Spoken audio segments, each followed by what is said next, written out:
My name is Lizzie Oliver. This is a video explanation of problem 4 in section 1.3 of Sybilla Beckman's textbook. It is part of a video assignment for my Mathematics for Teacher course at Bridgewater State University.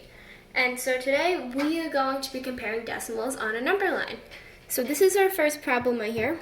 The two decimals we have are 0.6 and 0. So let's take a look at both of the numbers. So in 0.6, we have 0 ones, and we have a 6 in the tenths place, so we know we have 6 tenths. And we also have 0 right here. So we know if we have a digit in the ones place and a digit in the tenths place, those are going to be the place values we represent on the number line. So let's say 0 is on the left of the number line, and 1 is the other large tick on the other side. And now let's go ahead and label all of the tenths inside of that.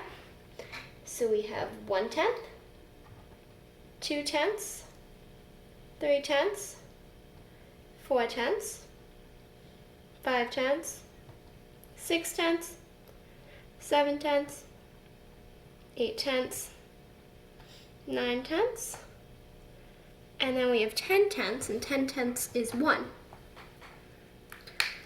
So now let's put 0.6 on the number line.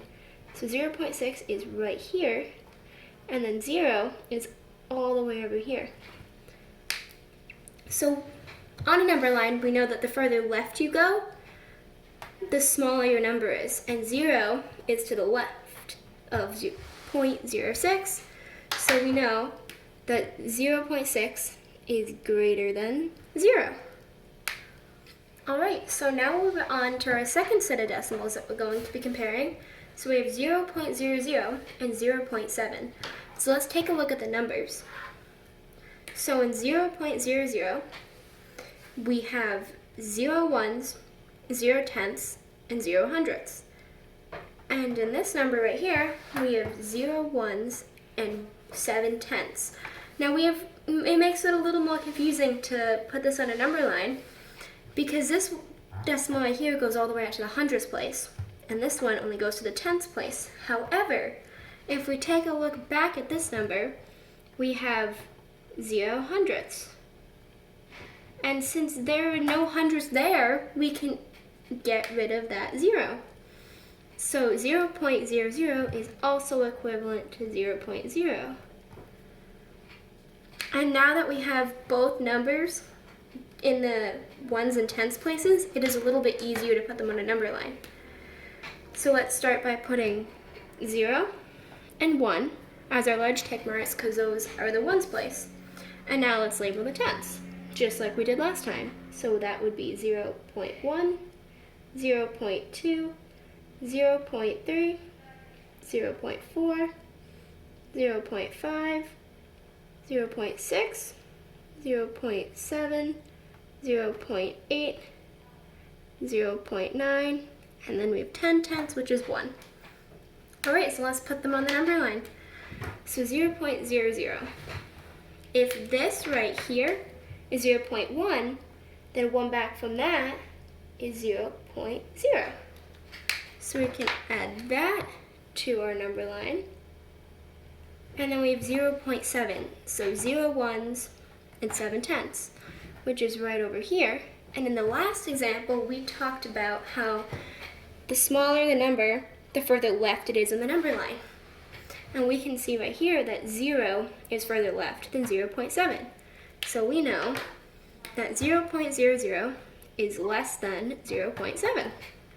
Alright, so now we are on part C, and the three decimals we are comparing: 3.00, 3.0, and 3. Now what do these numbers actually mean? We have 3 ones, 0 tenths, and 0 hundredths. We have 3 ones and 0 tenths, and then we just have 3 ones. Now 0 tenths and 0 hundredths, still 0? Like there's no value to those numbers. So visually each one would be represented 1, 2, 3. Those circles being the whole numbers, 1, 2, 3.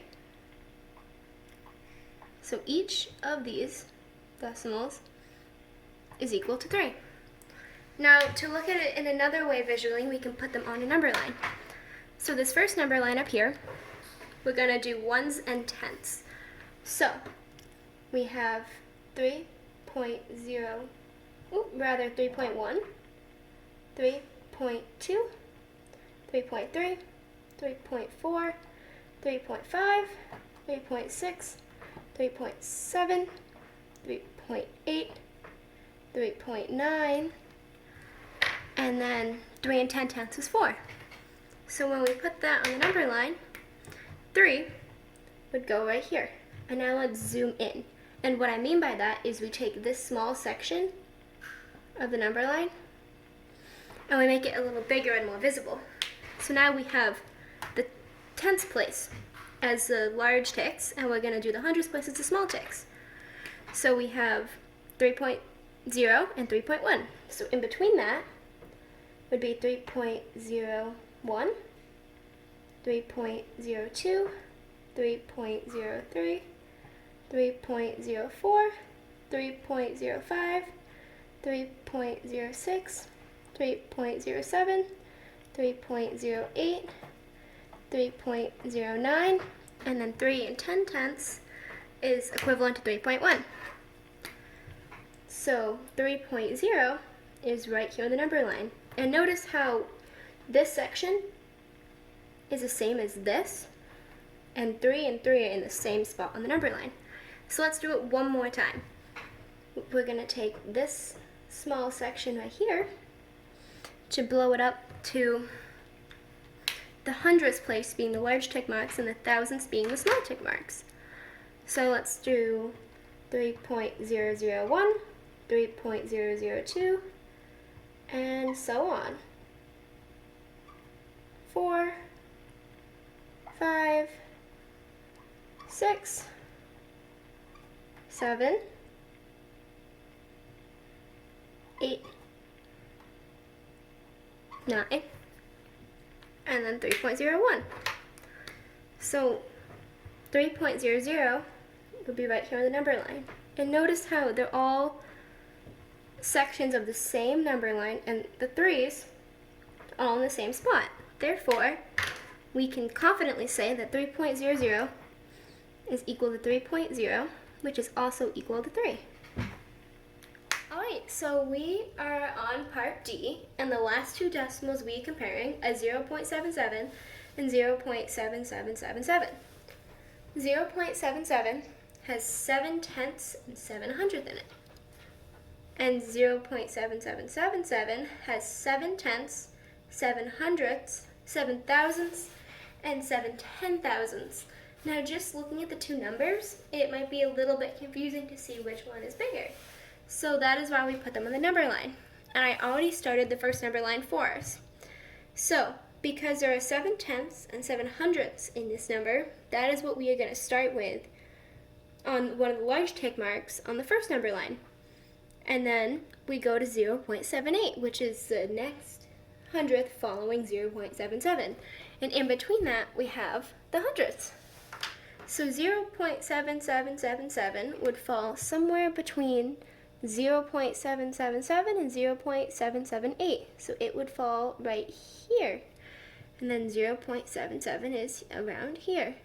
So you can clearly see that this number right here is further to the right of 0 than 0.77, so we know it's greater. But if we wanted to place this number more exactly on a tick mark on the number line, just so it's a little more easy to see visually, we would have to zoom in. So what I mean by that is we take this tenth and we zoom into it on the number line. So instead of having our hundredths be the large ticks and the thousandths be the small tick marks, we have the thousandths be the large tick marks and the 10,000ths be the small ones. So let's go ahead and label that.